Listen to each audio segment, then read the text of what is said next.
आवाज नहीं जाता साला कोई को कॉल लगा के बीट कर देता है मादर चौथ। हाँ हेलो, आवाज नहीं जा रहा तुमको? मतलब कॉल रिसीव करके कुछ बोलना नहीं है, मतलब मजाक बना के रखा है। लड़का घर पे भेजे उसके बाद तुम्हारा मजाक अच्छी तरह से बनवाते हैं भाई को। ठीक है ठीक है, रखो रखो कैंसिल। जय हिंद जय भारत। एक बार फिर से स्वागत है आप सभी का आपके अपने चैनल लोन हेल्प इंडिया में। और आज के इस वीडियो में बात करेंगे कि कॉल अगर आप रिसीव नहीं करते हैं किसी भी बैंक से या एनबीएफसी से, आपका लोन है, मल्टीपल जगह से लोन है, एक लोन को भरने के लिए दूसरा लोन, दूसरे लोन को भरने के लिए तीसरा लोन, लेते लेते आपके पास इतना ज़्यादा लोन हो चुका है कि अब आप भरने में सक्षम नहीं है, मल्टीपल जगह से लोन हो चुका है, दलदल में फंस चुके हैं और साथ साथ में आपको कॉल्स लगातार आ रही है। और क्या आपको कॉल्स उठाना है कि नहीं उठाना है, और अगर आप कॉल्स नहीं उठाते हैं तो क्या होगा। एक बार फिर से स्वागत करता हूं मैं आप सभी का आपके अपने चैनल लोन हेल्प इंडिया पे।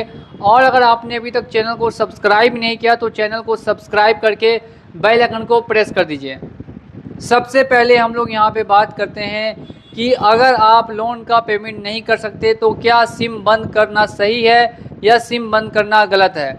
अगर आप अपने सिम को ऑन रखेंगे, अगर आप लगातार कॉल पे बात करेंगे तो वो आपसे अच्छे से बात नहीं करेंगे।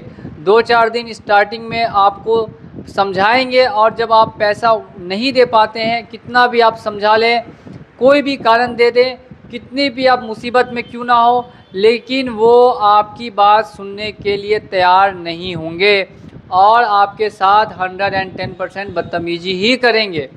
तो ऐसे केस में अगर आपका लोन डिफ़ॉल्ट होने वाला है या लोन डिफ़ॉल्ट ऑलरेडी हो चुका है तो सबसे पहला जो आपके मन में सवाल होगा वो यही होगा कि क्या हमें कॉल्स को रिसीव करना चाहिए कि कॉल्स को रिसीव नहीं करना चाहिए। तो ध्यान से मेरी बातों को सुनते रहिएगा। अगर आप कॉल्स को रिसीव करते हैं तो क्या होगा, आपको एक बार में एक दिन में 100 कॉल्स आएंगी, सबसे पहला यहाँ पे। दूसरा, आप जितनी भी कॉल्स का आंसर करेंगे बार बार वो आपसे सेम क्वेश्चन करेंगे कि पैसा आप कब पेमेंट करने वाले हैं, इसका हमें जानकारी प्रोवाइड कीजिए। तीसरी चीज़ ये होगी कि वो आपको मेंटली प्रेशर करेंगे, आपके साथ बदतमीजी करेंगे, आपको गलत बोलेंगे, आपके घर वालों को गलत बोलेंगे, आपको पूरी तरीके से हरास करने की कोशिश करेंगे कॉल्स के ज़रिए। और ये रिकवरी वाले हर एक बैंक के, हर एक एनबीएफसी के ऐसे ही सलूक करते हैं। जी हाँ, आपने बिल्कुल सही सुना। तो कॉल उठाने से यहाँ पर आपको भी समझ में आ रहा होगा कि आप अगर कॉल को उठाते हैं तो नुकसान आपका ही होना है। तो इससे सबसे बढ़िया उपाय क्या है कि आप कॉल को रिसीव ना करें। और 95% लोग जो हमें फॉलो करते हैं वो इसी चीज़ पर काम कर रहे हैं, किसी भी तरीके से कॉल को रिसीव नहीं करते हैं या कॉल का कोई जवाब नहीं देते हैं, क्योंकि उनको पहले से पता है कि अगर हम कॉल का जवाब देंगे भी तो इससे कोई फ़र्क नहीं पड़ेगा, उल्टा वो हमारे ऊपर प्रेशर ही बनाएंगे, हमें टेंशन देंगे, रात में नींद नहीं आएगी, दिन में भूख नहीं लगेगी, दिन भर सिर्फ लोन का टेंशन लेके घूमते रहेंगे। और अगर 3 दिन कॉल नहीं उठाएंगे तो चौथे दिन से हम भी टेंशन फ्री हो जाएंगे और सामने वाला आदमी भी कॉल करना कम कर देगा। तो ये तरीका कितना काम करता है? 100% ये तरीका काम करता है। अगर आप गलती से या जानबूझ के तो कभी भी लोन का डिफ़ॉल्ट नहीं करें, लेकिन अगर आप डिफ़ॉल्ट कर चुके हैं, कोई ऐसी कंडीशन आपके साथ आ गई जिस वजह से आप पैसा नहीं दे पा रहे हैं, तो ये जानकारी आपके लिए बहुत ही महत्वपूर्ण है कि कॉल्स को रिसीव करने से आपके ऊपर एक तरीके का दबाव बनाया जाएगा। तो इस दबाव से बनने का बचने का सबसे बढ़िया क्या उपाय है?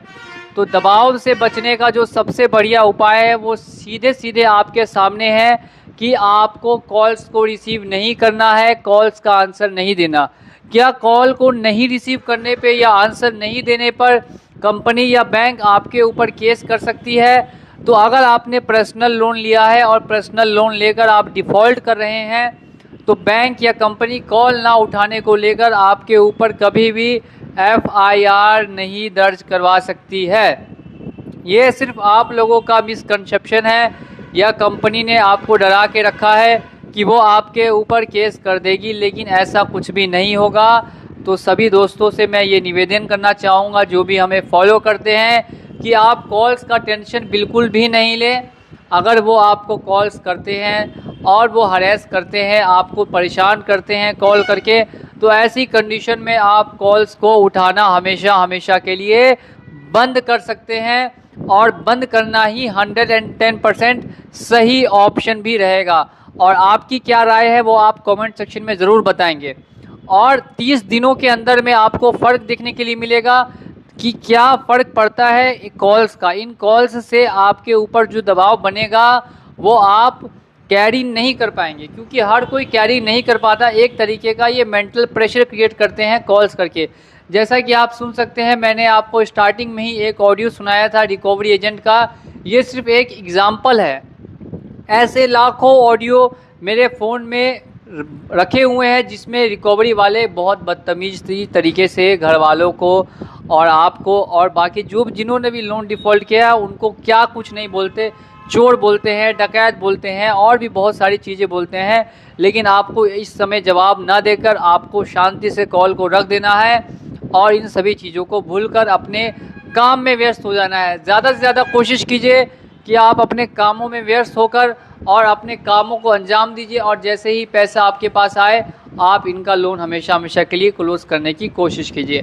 तो ये उन सभी लोगों के लिए ये बहुत बड़ी एडवाइस थी, सजेशन था, जिन्होंने लोन लेकर रखा है। और आप सभी कमेंट में बताना नहीं भूलेंगे कि क्या आप आज के बाद कभी इनका कॉल उठाने वाले हैं कि नहीं उठाने वाले हैं। चलिए चलता हूँ आज के इस वीडियो में और मिलूँगा आप लोगों से अगली वीडियो में बहुत ही जल्द। जय हिंद, जय भारत।